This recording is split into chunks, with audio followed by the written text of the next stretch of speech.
Shri Prem Vats for creating this forum.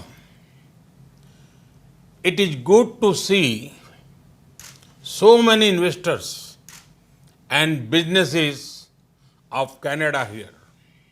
I am glad you are being exposed to the tremendous investment and business opportunities in India. Friends, there is one thing common to most people in the audience. It has people who take investment decisions, decisions which assess risk, decisions which predict return while making investment. I want to ask you, what do you think about before investing in any country? Does the country have a vibrant democracy? Does the country have political stability? Does the country have investment and business friendly policies? Does the country have transparency in governance? Does the country have a skilled talent pool? Does the country have a large market? These are different questions you may be asking. The undisputed answer to all these questions is one, and that is India. There is an opportunity for everyone, institutional investors, manufacturers, supporters of innovations, ecosystems, and infrastructure companies. There is an opportunity to invest, to set up units, and to run businesses. There is an opportunity to partner with our private sector and with the governments. There is an opportunity to earn as well as learn. Not only that, as well as to lead. There is an opportunity to grow. Friends, in the post-COVID world, you will often hear of various kinds of problems. Problems of manufacturing, problems of supply chains, problems of PPP, etc. Problems are natural. However, India had not let those problems be. We showed resilience and emerged as a land of solutions. We provided free food grain to 800 million people and free cooking gas to around 80 million families. And for a long time, despite disrupted logistics, we are able to deliver money directly into bank accounts of more than 400 million farmers, women, poor, and needy people within a matter of days.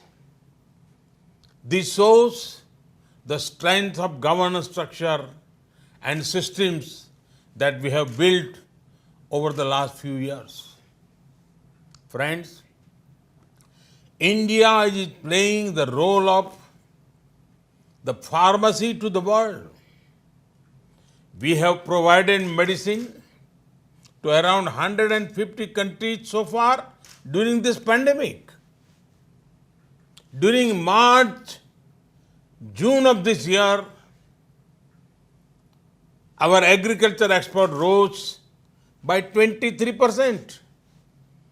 This happened while the entire country was stringent lockdown. Today, our manufacturing is running on full stream. Before the pandemic, India hardly manufactured PPE kits. Today, not only does India manufacture millions of PPE kits, every month it also exports them. We are also committed to ramping up production. We want to help the entire world when it comes to vaccine production for COVID-19. Friends, the India story is strong today and stronger tomorrow. Let me explain how. Today, the FDI regime has been very well liberalized. We have created a friendly tax regime for sovereign wealth and pension funds. We have undertaken significant reforms for developing a robust bond market. We have come up with incentive schemes for champion sectors. Schemes in sectors like in pharma, medical devices, and electronic manufacturing have already been in operation. We want to ensure high level attention and effective hand-holding for investors. For these, a dedicated, empowered group of secretaries has been made. We are proactively monetizing assets across sectors: airports, railways, highways, power transmission lines, so many. Real estate investment trusts and infrastructure investment trusts have been fully enabled for monetization of both public and private assets. Friends, today, India is undergoing a rapid change in mindset as well as markets. Today, India has embarked on a journey of deregulation and decriminalization of various offences under the Companies Act. India has risen from 81 to 48 in the Global Innovation Index rankings in the last 5 years. India has risen 142 to 63 in the World Bank's Ease of Doing Business ranking in the last 5 years. The result of these improvements are there for everyone to see. India received around 70 billion US dollar from institutional investors in a year and a half between January 2019 July 2020.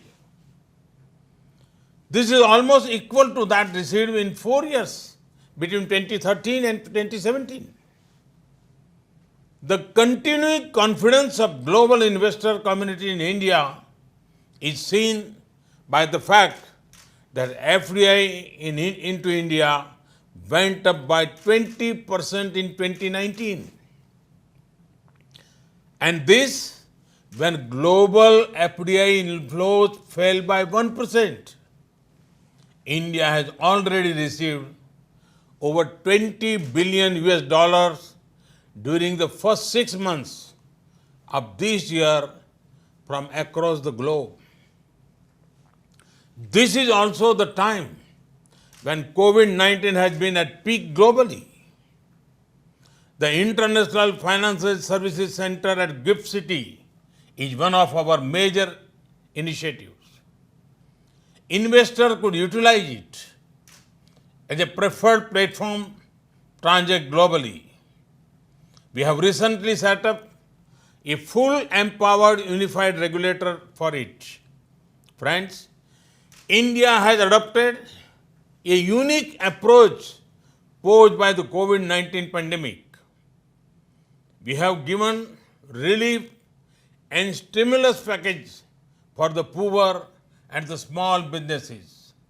But we have also used this opportunity to undertake structural reforms. These reforms ensure more productivity and prosperity. India has undertaken a trinity of reforms in the field of education, labor, and agriculture. Together, they impact almost every Indian. India has ensured reforms of old laws in the field of labor and agriculture. They ensure greater participation of the private sector while also strengthening the government's safety nets. These reforms will lead to a win-win situation for entrepreneurs as well as for our hard-working people. The reforms in the field of education will further harness the talent of our youth. These reforms have also set the stage for more foreign universities to be able to come to India. The reforms in the labor laws greatly reduce the number of labor codes. They are both employee and employer friendly and will further increase ease of doing businesses. The reforms in the field of agriculture are far-reaching. They will not only give more choice to farmers, but will boost exports. These reforms will support our efforts to build an Atmanirbhar Bharat or self-reliant India. By working towards self-reliance, we seek to contribute to global good and prosperity. Friends, if you are looking to partner in the field of education, the place to be is India.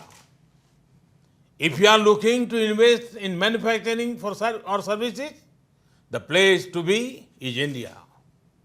If you are looking to collaborate in the field of agriculture, the place to be is India.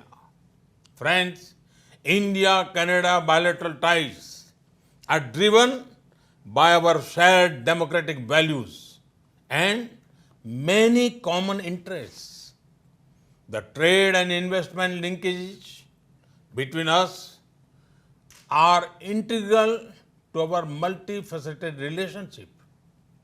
Canada is the 20th largest foreign investor in India. More than 600 Canadian companies have presence in India.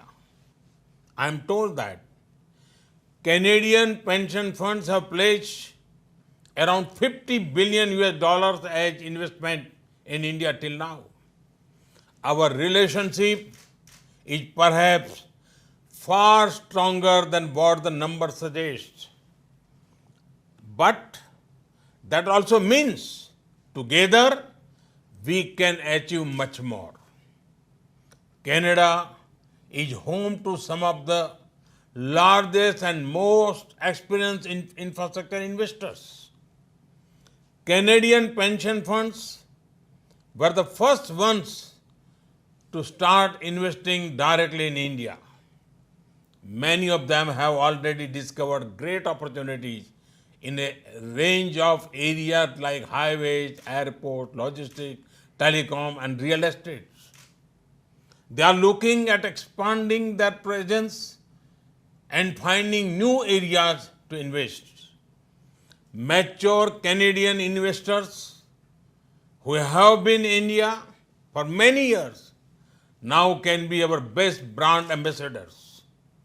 Their own experience, their plan to expand and diversify can be the most credible evidence for all of you to come here too. In addition, you have the benefit of knowing India well. After all, Canada has one of the largest Indian diaspora in the world. There would be no barriers for you here. You would find yourself as welcome here as in your own country. Thank you for inviting me to address this event. Thank you once again. Thank you.